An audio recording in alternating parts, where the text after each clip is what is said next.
Hi, I'm Leslie Peck. Today I'd like to talk to you about container gardening.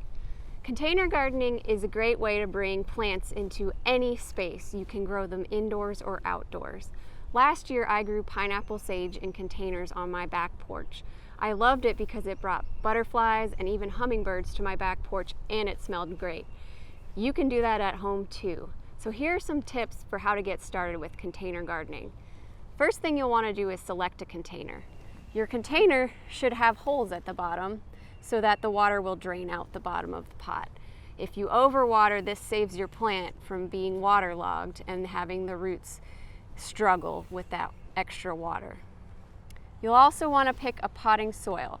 Potting soil does not contain garden soil. It actually contains a lot of different ingredients to help with plant growth and water management. You can pick up potting soil at most garden stores. You might also think about making your own mix. After you've got your pot and your potting soil, you'll want to match your plant to that pot size. If it's a small plant, you don't want to grow it in a huge pot, and if it's a huge plant, you don't want to grow it in a small pot. You want to make sure there's room for the roots to grow and that they can get water. You want to fill your pot loosely. Don't pack your soil in because you want to leave space for water and roots to grow.